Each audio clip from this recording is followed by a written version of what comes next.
Қайырлы күн, құрметті ИРМ Шымкент инста парақшасының оқырмандары. Бүгін сіздердің алдыңызда репродуктолог дәрігер ИРМ Шымкент орталығының Есенгулова Айсел Мұхаммедқазиевна. Бүгінгі қозғайтын тақырыбымыз сол баяғы медициналық сақтандыру бойынша эко бағдарламасы және жалпы бұл бағдарлама кімге рұқсат беріледі? Бұл медициналық сақтандыру бойынша эко бағдарламасы қандай емделушілерге рұқсат беріледі деп осы уақытқа дейін айттық, қандай талаптар бар екенін айттық. Ал бүгінгі тақырыбымыз керісінше қандай жағдайда бізде медициналық сақтандыру бойынша эко бағдарламасына рұқсат берілмейді және кімге біз тыйым саламыз.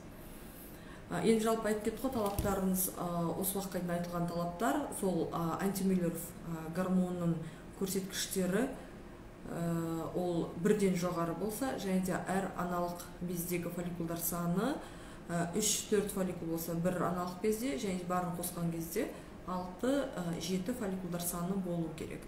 Немесе жалғыз ғана бір аналық безі болса, ол жерде бір ғана аналық безі болса, 6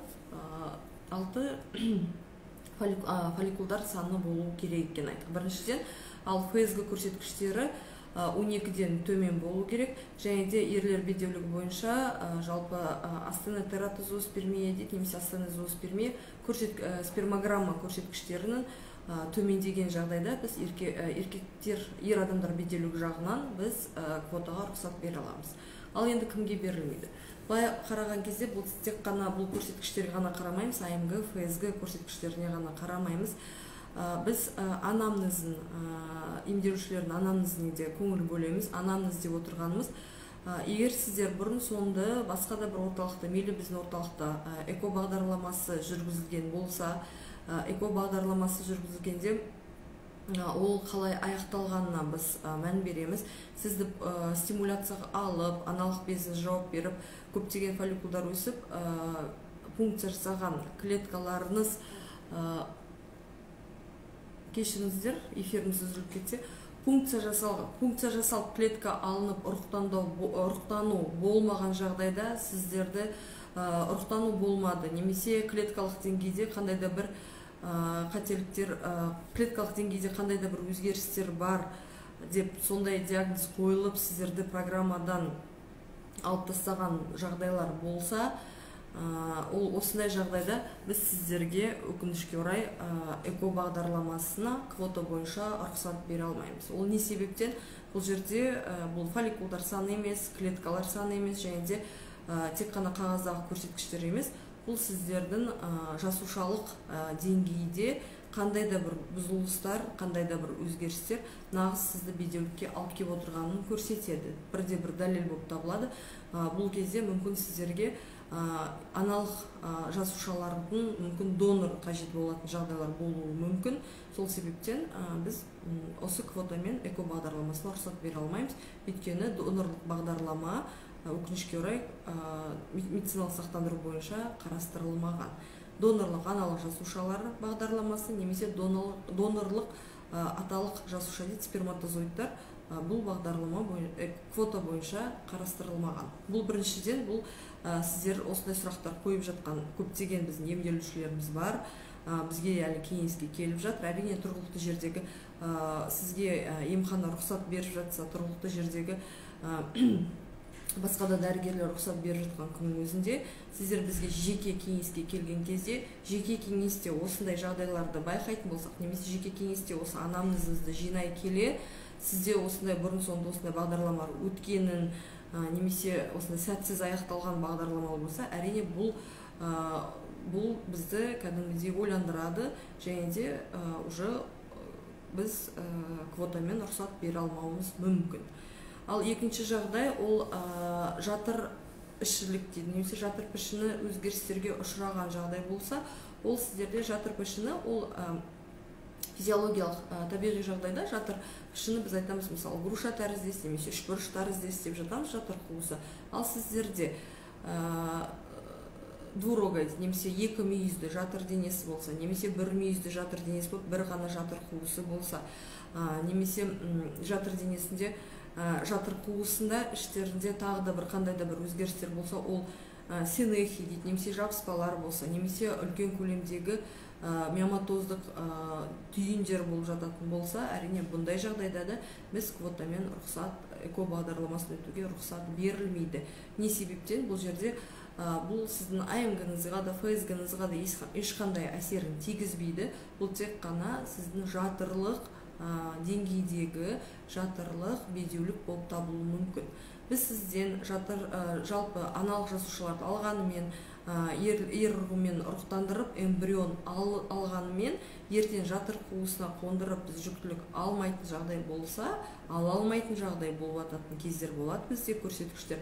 Сондай кездерде әрине біз ешқандай, мысалы, мемлекеттің алдында, бұл мемлекеттік тапсырыс болғаннан кейін, мемлекеттің алдында ешқандай біз айтады қорытынды нәтиже бере алмайтын себеп осындай бір көрсеткіштер болып жатса, бұл кезде бұл сізде жатырлық бедеулік болып табылады. Жатырлық бедеуліктің емі болуы мүмкін кейбір жағдайда. Әрине кейбір емделушілерге біз ұсынып атамыз суррогаттық ана қолдану.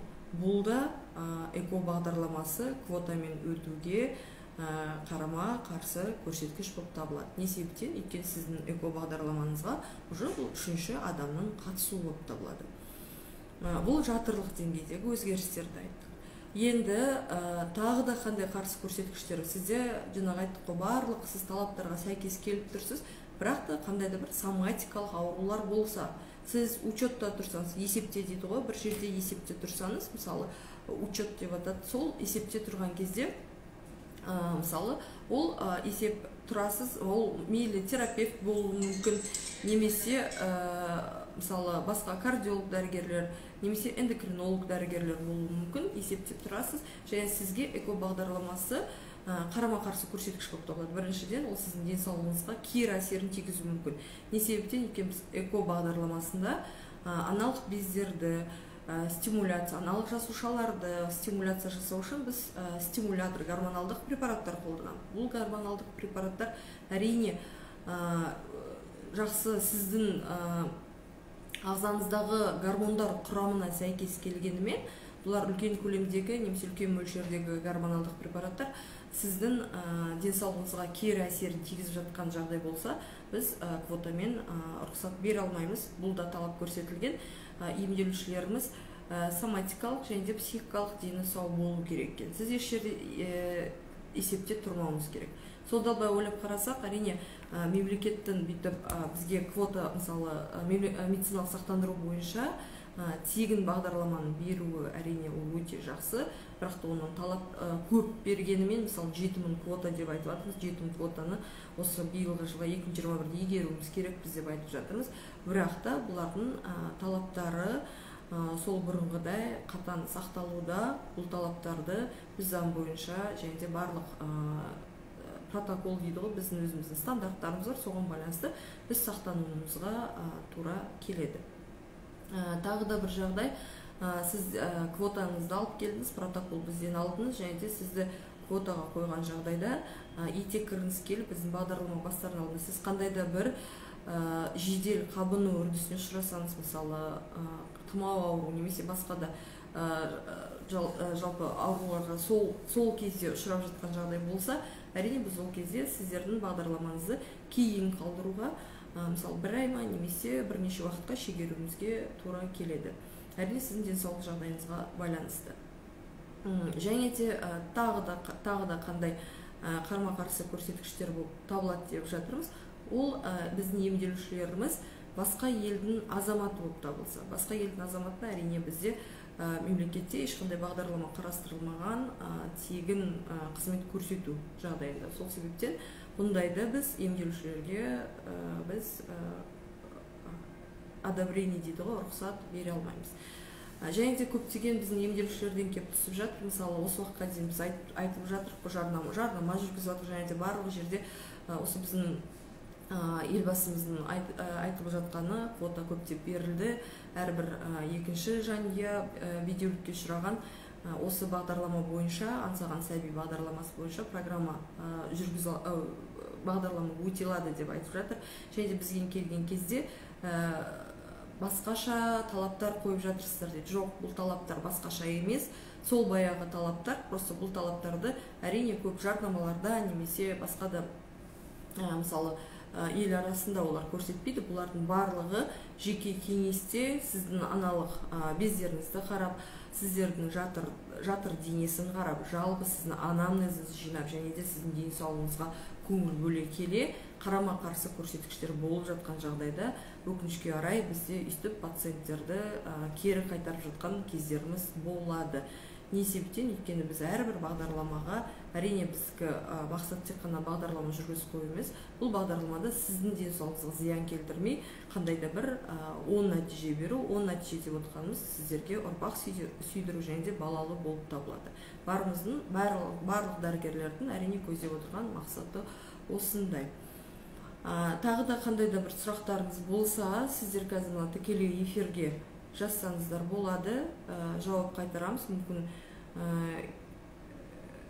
кейбір сұрақтарды мен тікелей эфирде жаңа қозғамаған шығармын. Сұрақтарыңыз болса, қазір сұрақ туындай келе, тағы да қосымша ақпарат қажет болған жағдайда біз береміз. Содан кейін тағы да айтып кететін жағдай, жалпы эко бағдарламасына рұқсат, квота әрбір осы азаматқа, әрбір емделушіге жылына бір рет қана беріледі. Жылына бір рет берілген кезде сіздер біздің орталыққа келесіздер, бағдарламаны жасаймыз, және де эмбриондарды бағдарлама жасап болғаннан кейін, жатыр қуысына эмбрион қондырғаннан кейін, қалған эмбриондар уже қатыруға кетеді, және де кейін сіз ол бағдарламаға уже қайтардан үлкен стимуляция өтпей, тек қана еріту және де жатыр қуысына қондыруға келе аласыздар. Қазір сұрақтарыңыз болса жауап береміз. Бүгінгі тақырып уақыттың тығыздығына байланысты. Бүгінгі сұрақтарыңыз тек қана тақырыпқа жақын болса, сұрақтарыңызға жауап беріп үлгермеген жағдайда жекеге жазсаңыздар болады. Жекеде жауап береміз.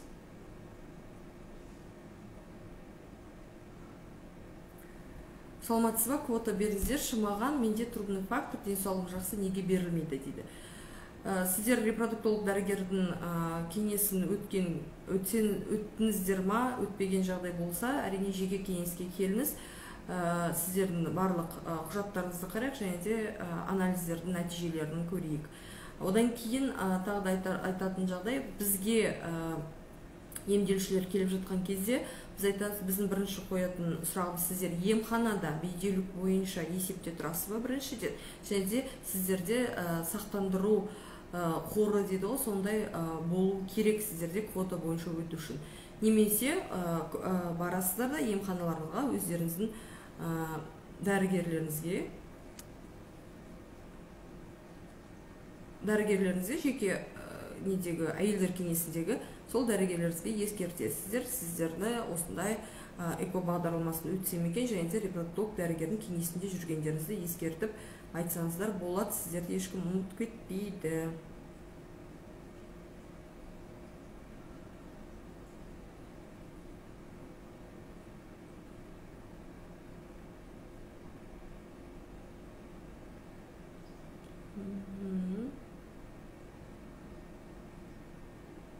Саламатсыз ба, стимуляция бір салғаны проба қанша?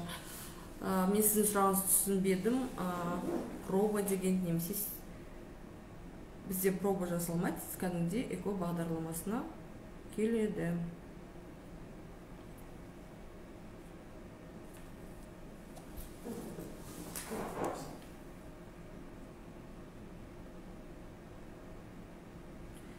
Алдын балалар болуы квотамен эко бермеу мүмкін бе? Жоқ, әрине, сіздердің алдында жүктілік болды ма? Айттық қой, анамызды бұрын сонды жүкті болсаңыз, балаларыңыз болған күннің өзінде, сіздер талаптарға сәйкес болып кеп тұрсаңыз, жатыр түтікшесін өткізгіштігі бұзылған болса, немесе гормоналдық бұзылыстар болып, АМГ-ны сәйкес кеп, ФСГ гормоны сәйкес келіп жатса, біз сондайға қарамаймыз. Бұрын сонды балалар. Әрбір азамат бізде квота бойынша бағдарлама немесе де ем өтуге құқылы біздің елде. Саламатсыз ба, донор яйцеклетке бармасыздар, жеке кеңеске келіңіздер.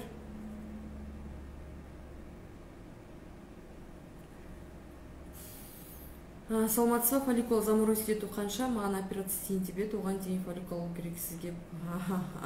Меруерт, біздің орталықта әрине тек қана эко бағдарламасы ғана емес, кейінге шегерілген аналық дейді ғой, немесе сіз қазір бүгінгі таңда денсаулығыңызға байланысты немесе басқа да себептерге байланысты эко бағдарламасын өтпеймін, жүктілік болмаймын деген күннің өзінде сіз өзіңіздің клеткаңызды қатырам деп жатсаңыз, жеке кеңеске келуіңіз керек. Және де заморозить ету ол кәдімгідей эко бағдарламасы сияқты біз аналық безін ынталандыру жүргізуіміз керек. Және де пункция жүргізіледі, одан кейін қатыру. Оның барлығын біздің IRM-KZ сайтында білсеңіз болады. Бізде прайс-лист бар, немесе жекеде біз сізге бәрін жазып түсіндіреміз, қалай, қашан бастау керек екен, және де олардың бағаларын. Біздің орталықта эндокринолог бар ма, аяғы ауыр кезде щитовидный көрсете бола ма дейді. Біздің орталықта эндокринолог дәрігер қабылдайды. Оны біз регистратураға звондау арқылы, алдын ала жазылу арқылы эндокринолог дәрігерге келсеңіздер болады.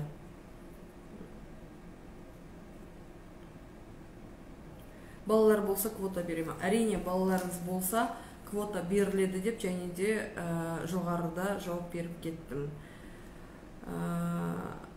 Бота маған сұрақ қойып жатыр екен, 23 жұмыста боласыз ба? Бізде барлық кесте біздің IRM Шымкент парақшасында көрсетілген, біздің жұмыс уақыттарымыз және де демалыстарға, мейрамдарға байланысты біз қай уақытта жұмыс жасап, қай уақытта демалатынымызды және де кезекшіліктер барлығы жазылған. Мен жұмысқа 24-ті бұйыртса шығамын.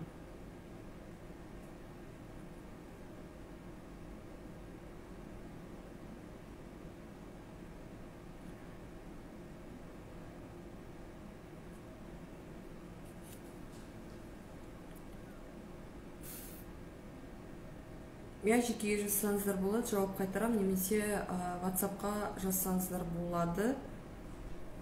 Жұмыс уақытынан соң жауап береміз.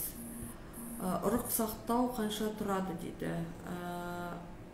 Бізде ұрық сақтау, ол қандай ұрықты, аналық ұрық бар және де аталық ұрықты сақтау бағалары бізде әртүрлі. Жекеге жазсаңыз болады, немесе регистратураға звондап менеджерлардан білсеңіз болады.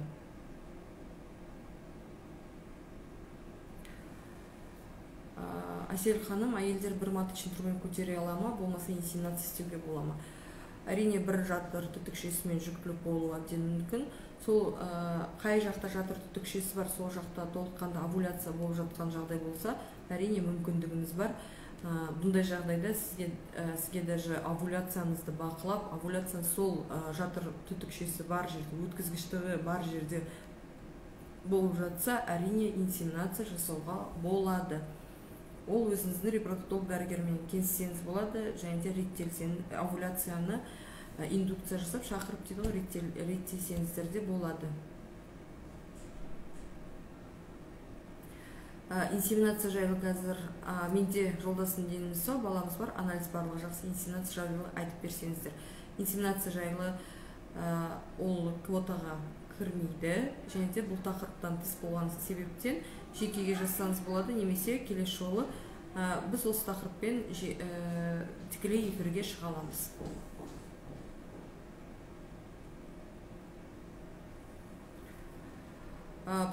Протоколмен барғанда балаларым бар, квота берілмеуі мүмкін, деді очередь келсе де, кіммен байланысуға болады осы сұрақ бойынша? Бұл ешқандай заңнамада айтып тұрмау көрсетілмеген, сіздің балаңыз бар, немесе жоқтығы біріншілік бедеулік пе, немесе екіншілік бедеулік пе. Бұл жерде заңнамада берілген, мейлі біріншілік бедеулік болсын, немесе екіншілік бедеулік болсын, барлық емделушілер, барлық Қазақстан Республикасының азаматы квотамен ем қабылдау, квотамен эко бағдарламасын жүргізуге құқылы. Жергілікті жердегі дәрігеріңізге қайтарым жолығыңыз.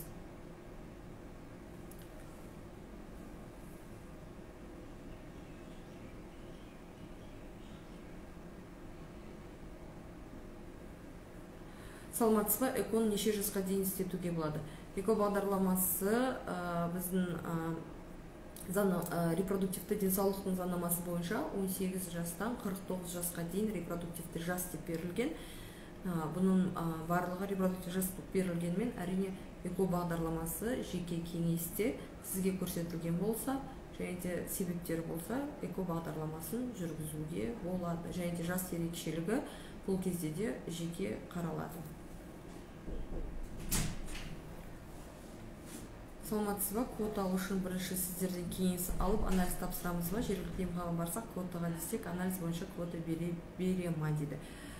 Сіздер жергілікті емханада әйелдер кеңесінде өз гинекологыңызда бедеулік бойынша есепте тұрсаңыз, сізді әрине репродуктолог дәрігердің кеңесіне жібереді.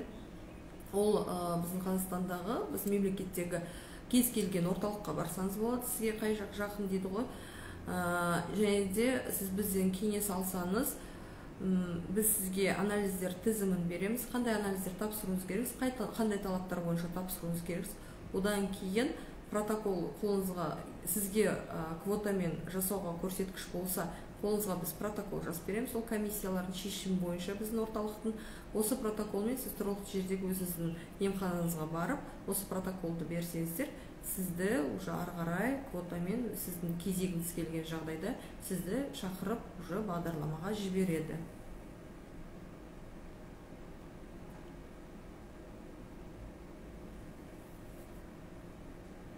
Сәлеметсіз бе? Ирем Айтқожа журналистке жай бардым, кариотип тапсырасыз деді. Жақсы шықса экоға аламыз деді. Оның жаман шығуы да мүмкін бе? Жаман шықса квота берілмей ме? Эко жасалмай ма? Анализ әлі шықпады дейді. Әрине бірде-бір көрсеткіш болып табылады. Біз жалпы эко бағдарламасына дейді. Ол деген квота бойынша, ол деген сіз кариотип тапсырдыңыз. Кариотип деген ол сіздің 46 хромосомаңыздың көрсеткіші. Мейлі ол сіздікі, және де ол сіздің жолдасыңыздың. Бұл анализ біз көрсеткіштер бойынша тапсыртқызамыз емделушілерімізге.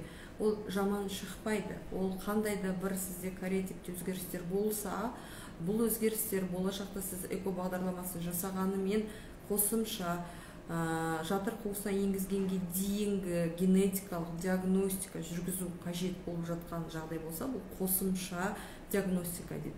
Әрине бұл кезде сізге квотамен рұқсат берілмеуі мүмкін.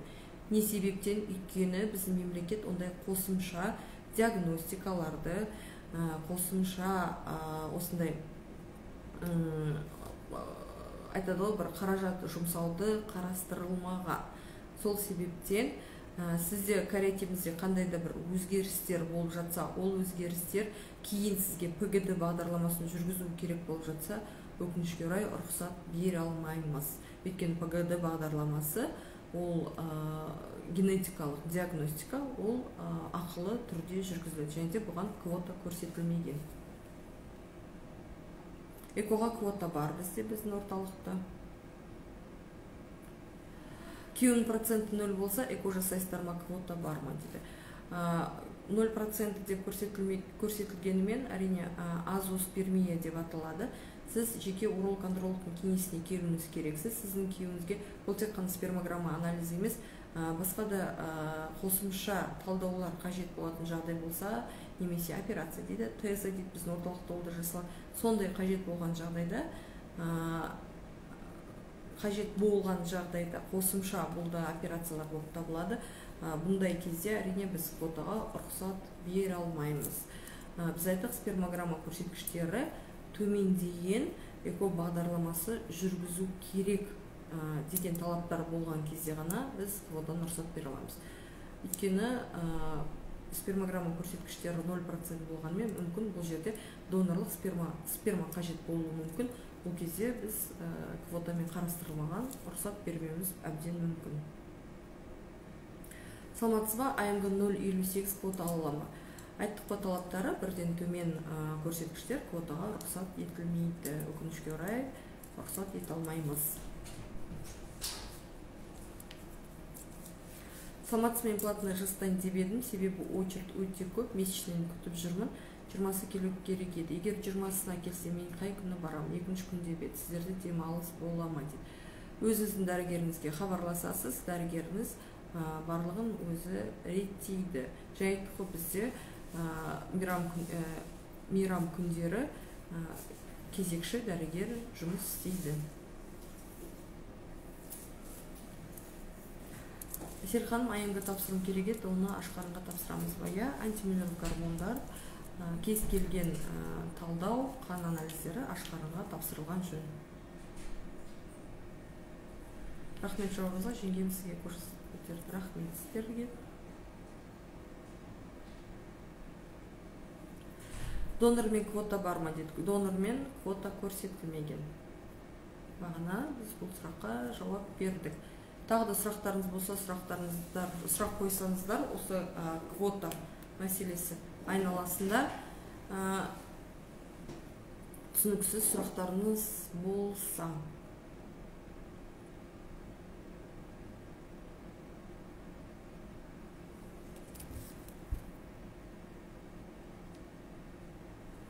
Эфирдің аяқталуына әлі уақыт бар. Сұрақтарыңыз болсаңыздар, сұрақтар қойыңыздар.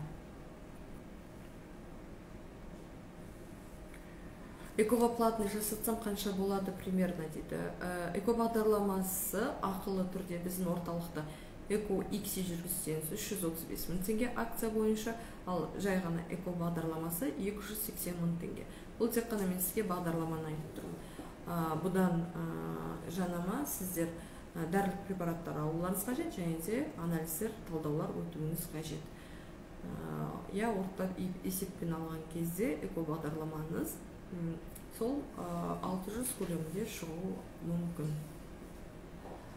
Квотаға тапсырсам көп күтемі, очередь көп па? Ол жағын біз білмедік. Ол жағыңызды сіздің жеке емханаңызда сіздің очередіңізді көрсеңіз болады. Кезекте тұрған болсаңыз, өз очередіңізді сіз бақылап қарасаңыз болады.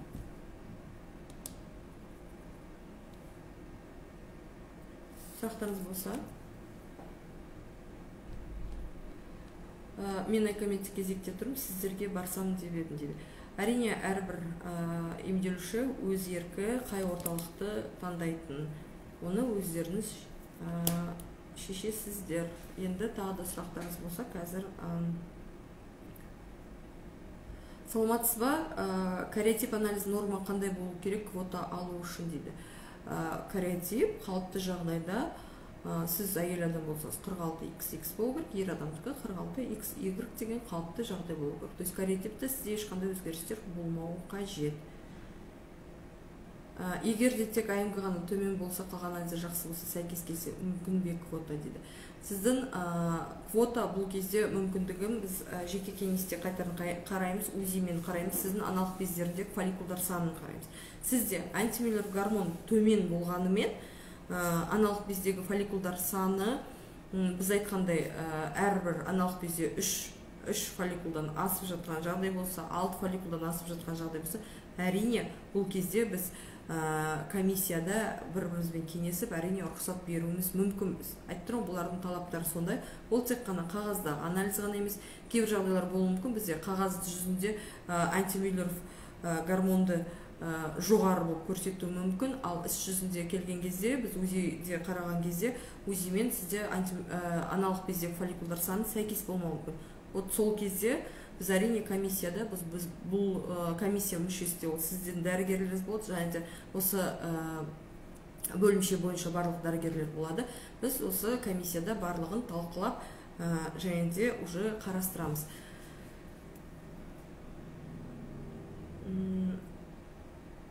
Шымкент қаласын сіздерде ИРМ орталығында квота бар ма? Сіздер қанша квота берген? Алдына рахмет дейді. Ондайды шын айтсам, бізде квота әрине бар, бірақ қанша берілгенін ондайда менде мағлұмат жоқ.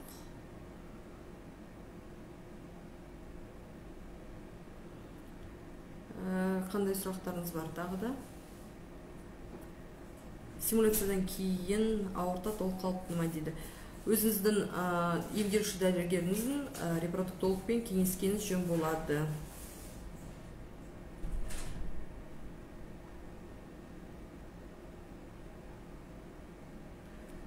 Мен жергілікті емханада бейделік бойынша тізімде тұрған жоқпын. Дәрігерге барсам, тізімге тіркейме, көтермегеніме 15 жыл болды. Әрине, сіз жергілікті емханаға барсаңыз, сіз бейделік бойынша осындай жағдайыңызды түсіндірсеңіз, сізде жүктілік болмағанын, әрине сіздерді бейделік бойынша уже тіркеуге, тізімге алады. кейін әрине сіздің дәрігеріңіз уже репродуктолог дәрігерлерге жібереді, басқа да орталықтарға жіберіп, одан да тереңдей кеңес алуға жіберуі мүмкін.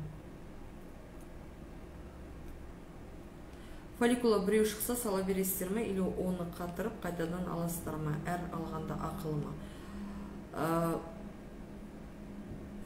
Бұл эко бағдарламасы, бізде эко бағдарламасы стандартный эко дейді ғой, сондай болуы мүмкін. Және де накопительная программа дейді, жаңа жинақтаушы бағдарлама болуы мүмкін, бірақ ол квотамен еш көрсетілмеген, бұл ақылы бағдарлама. Бұның әр қатырғаны және де функция жасағаны ақылы түрде жүргізіледі.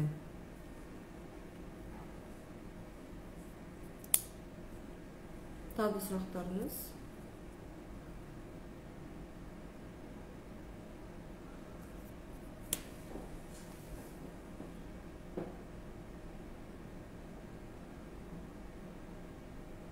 Рахмет.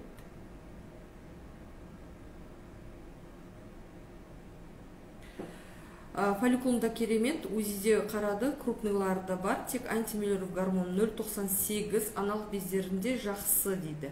Неге квота бермейсіздер, туғысы келетін денсаулығы мықты әйелдерге неге квота берілмейді? Жаңа ғана айтылды ғой, фолликулдарыңыз УЗИ бойынша жақсы болса, саны сәйкес келсе талаптарға 0,98 деген әрине бұл көрсеткіш төмен емес. Бұл кезде біз айттық қой, жеке, индивидуальны дейді ғой, жеке түрде біз рұқсат береміз. Және де жаңағы айтылғандай біз анамнезіне қараймыз. Бұрын соңды қандай жағдайлар болғаны, қандай бағдарлама өткені, және де бағдарлама қаншалықты аяқталған, соның барлығына қараймыз. Сіз жеке кеңеске келіңіз, жеке кеңесте сізді қарастырайық. Сол жақта фолликул ештеңе көрсетпеуі неге байланысты? Тағы да бір жағдайлар болуы мүмкін. Бұл тек қана фолликулдар саны деп жатырмыз, бағанан бері антимиллер ФСГ гормоны дейміз, немесе соматикалық денсаулығында қандай да бір есепте тұрып жатыр дейміз. Және де тағы да бір ескеретін жайт, біз оған ғана қарамаймыз. Сізде бұрын соңды көптеген операциялар болған жағдай болса, және де айтады ғой, ішіңізде, іш құрылысыңызда жалпы осы кіші осы қалай айтса болады, брюшной полости дейді, немесе малый тазда деп жатады ғой, қандай да бір спайкалар болса, спаечный процесс болса, спаечная болезнь болып, аналық безіне жету жолдары қиын екен көріп тұрсақ, техникалық жағдайда, және де тағы да айтсақ, аналық безіңіз өте жоғары орналасқан жағдай болса, немесе шектерге мысалы спайкаға жабысып орналасқан болатын жағдай болса, бұндай программа, бұндай функция сіздің денсаулығыңызға кері әсер ететін жағдайлар болатын болса, әрине өкінішке орай біз бұндай бағдарламаны, эко бағдарламасын рұқсат бере алмаймыз. Не себептен? Өйткені біз сіздердің денсаулықтарыңызға ешқандай қауіп-қатер тудырмауымыз қажет. Мүмкін сізде сол жақта фолликулалар ештеңе көрсетпейді деп жатады. Мүмкін сізде аналық безіңіз спайкада болуы мүмкін, немесе аналық бездер ұйықтап қалатын жағдайларда болады. Ешқандай фолликул жоқ, тек қана аналық безінің стромасы дейді, денесі ғана қалуы мүмкін. Ол ешқандай қызмет атқармайды деген сөз. Қалыпты жағдайда фолликулдар қанша болу керек? Фолликулдар саны ол сіздің жас ерекшелігіңізге және де гормондар көрсеткіштеріне сәйкес келуі қажет. 5 жыл болды көтермедім, кеуімде процент аз, 0, не істесек болады? Кеңеске келсеңіз болады, репродуктолог дәрігердің және уролог, андрологтың дәрігердің кеңесіне келсеңіз болады. 0% деген қазіргі спермограмманың көрсеткіші, бұл айтады ғой, бір соңғы диагноз емес, оның шешілу жолдары бар, және де көптеген қазіргі жаңа технологияларына байланысты бұндай көрсеткіштерді көтермесек те, ер адамдарға операция жасау арқылы сперматозоидтарды тапса болады. Жеке парақшаңызды белгілеп кетсеңіз, жеке парақшаға мен өте жеңіл, дәрігер Есенбулова деген осы ИРМ парақшасында, ИРМ Шымкент парақшасында таба аласыздар, немесе кейін қазір белгілеп кетемін. Етеккірден кейін қай кезде УЗИге түсуге болады? Етеккірдің 7-ші күндері ең ыңғайлы кездесек болады, бірінші фазасында түссеңіз болады. Саламатсыз ба? Табиғи цикл мен эко қалай өтеді? Табиғи цикл мен эко дегеніміз бізде осы ИРМ Шымкент парақшасында, Инстаграм парақшасында бар, бұған қатысты видео. Болмаса жекеме жазсаңыз болады, барлығын түсіндіреміз. Бүгінгі тақырыпқа сай болмаған себептен кешірім өтінемін, кейін жауап береміз. Саламатсыз ба? Қырғызстандамыз, жасым 42-де, шанс бар ба? Бар болса, ақшасы қанша болады долларға есептегенде? Камалова Миргүл, жекеге шықсаңыз болады, барлығын жекеде есептейміз, және де шанс деген ол бұлай ғана, тек қана сіздің смс ғана жазу арқылы, сұрақ қою арқылы біз айта алмаймыз. Басқа да көрсеткіштерді қарауымыз қажет. Әні жеке парақшамды комментарийді белгілеп жатыр, рахмет.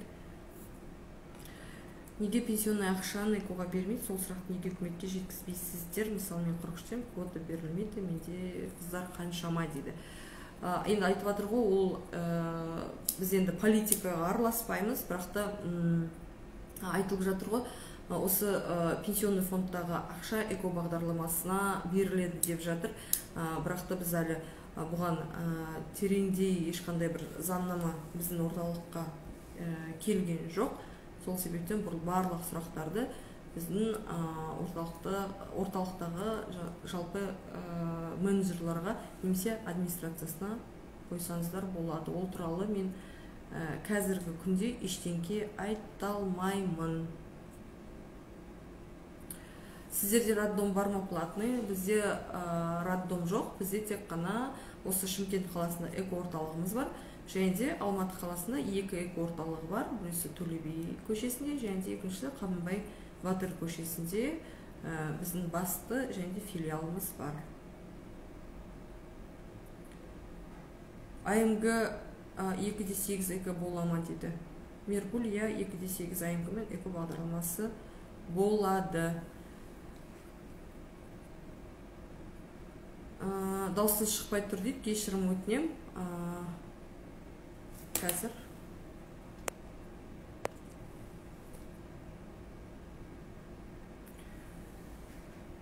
сперма деген дәрі бар, соны ішіп жатыр, көтерілема спермограммасы дейді.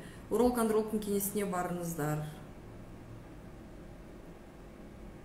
Спермограмма көрсеткіші 69, антимиллерлік гормон 4,09. Айжан, квота бола мекен дейді. Әрине, сіздер талаптарға көрсеткіштерін сәйкес келеді, эко бағдарламасы квотамен болады. Поликистоз яичников пен лапароскопия жасаса көтере алам ба? Бұл сұрақты бұл басқа тікелей эфирде біз талқыласақ. Овуляция болмаса қанша уақытта емделеді примерно дейді. Овуляцияны бұл емделгенде біз бір ем тағайында алмаймыз. Бұл ем дегенде біз овуляция болмаған жағдайда біз сіздерге индукция овуляцияны шақырып жатамыз. Бұны қанша уақыт кететінін де айта алмаймын. Ол сіздің жеке репродуктологтың кеңесінде сізге айтады қанша уақыт сізге қажет екенін, және де бұл тақырыптан тыс бұны басқа тікелей эфирде талқылаймыз. Экодан соң немесе экоға дейін госпитализация жатамыз ба? Жоқ, эко бағдарламасы экодан кейінгі кездер бұл амбулаторлық бағдарлама болған себептен, амбулаторлық көмек ретінде болған себептен ешқандай больницаға жату керек емес, госпитализацияны бұл қажет етпейді. Тағы сұрақтарыңыз бар ма?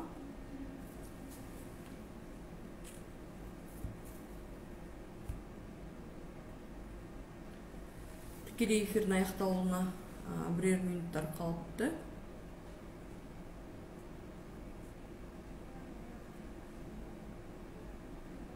Барлық эко бағдарламасына қатысты бар сұрақтар, бедеулікке қатысы бар сұрақтар осы ИРМ Шымкент инста парақшасына жазсаңыздар болады.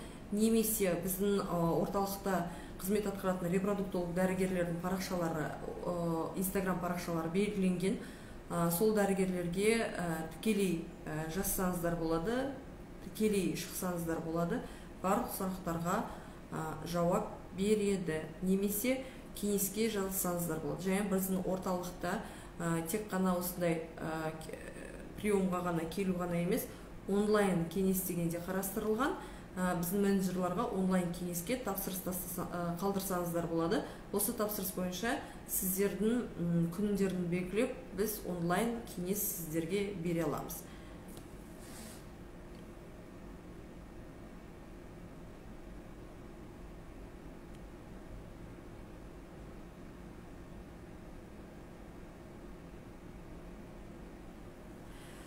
Нөл болса сперма нөл болса эко жасата аламыз ба? Және айттығы уролог, андролог сіздерді бірінші қарайды, бұл тек қана спермограмма көрсеткішін ғана айтып тұрсыздар. Ер адамдардың тек қана спермограмма көрсеткішіне қана қарамаймыз, кариотипке қараймыз, гормоналдық көрсеткіштеріне қараймыз, және де қосымша тағы да талдаулар жүргіземіз. Қосымша талдауларда әлі де үміт бар, операция жасауға болады деген көрсеткіштер табылса, операция жасап, эко бағдарламасын жасасақ болады кейін жол. Немесе операция жасаған күннің өзінде сперматозоидтар, ұрықтар табылмаған жағдайда сіз бағдарламаны донорлық сперма қолдану арқылы өте аласыздар. Әрине, эко жасатуға бірде-бір көрсеткіш болып табылады. Сіздерге барсақ, сразу қабылдай аласыздар ма, немесе приемға жазылып барасыз ба? Біздің орталыққа кеңеске келу үшін алдын ала жазылу қажет болады. Байланыс телефондар арқылы жазылсаңыздар болады, немесе жекеге жазып, әр дәрігерге жекесіне шығып жазылсаңыздар болады. Өйткені барлық емделушілер барлығы өз уақытында жазылып келеді. Сіздерде уролог бар ма онлайн? Бізде уролог, андролог дәрігерлеріміз кеңес жүргізеді. Екі уролог, андролог дәрігеріміз бар.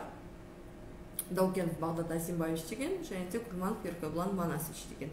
Бұл дәрігерлерде бізде онлайн кеңес бере алады.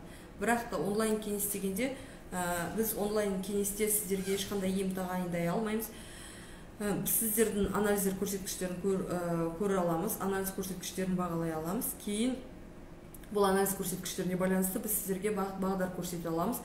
Және де кейін бәрібірде біздің орталыққа келіп кеңес алу қажет болатын жағдай болса, әрине келуіңіз керексіз, өйткені ешқандай ем онлайн тағайындалмайды. Олай болмайды, сізді көрмей, сізді қарамай, біз ем тағайындауға ешқандай құқығымыз жоқ. Непроходимый труба деп берілді. Эко жасату үшін бірінші продувание жасату керек пе? Продуваниясында эко жасай аламыз ба дейді. Әрине сізге непроходимость маточных труб қандай жағдайда бар? Рентгендеме немесе операцияда берілген жағдай болса, әрине арғарай ешқандай продувание, ем, массаж, дәрілермен жуу, сұйықтықпен жуу қажет емес. Бұл кезде сіздерде трубаңыз өтпеген жағдайда бірде-бір көрсеткіш эко бағдарламасына.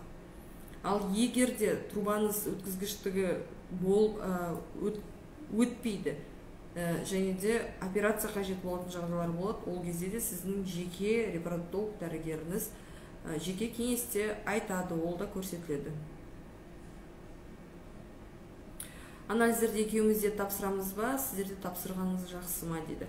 Анализдерді ерлі-зайыптылар бірге тапсырады, өйткені сіздегі бағдарламаға ерлі-зайыптылар болып қатысасыздар ғой, біріншіден. Екіншіден, анализдерді тек қана біздің орталықта ғана емес, кез келген лаборатория тапсырсаңыздар болады, лицензиясы бар лаборатория дейді, және де немесе жергілікті жердегі емханада да тапсырсаңыздар болады. Менде внематочный бар болған, бір внематочный болған, екінші трубада спайка деп берілді дейді.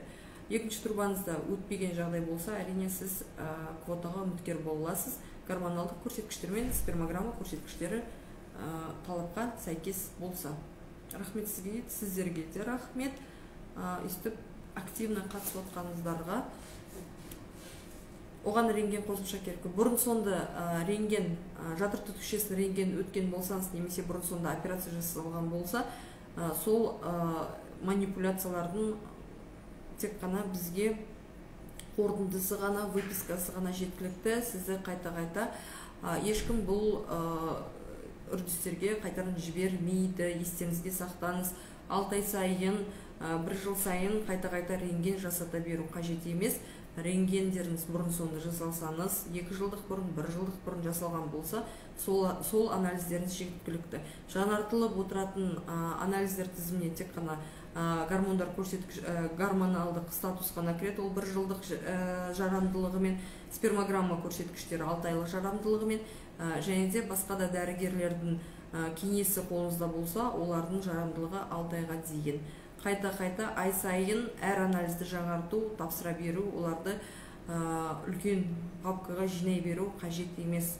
Біріншілік кеңеске, репродуктолог дәрігердің кеңесіне қолыңыздағы бар анализбен келсеңіздер, сол жеткілікті. Ары қарай анализдер тізімін қосымша қажет болса, біз өзіміз береміз.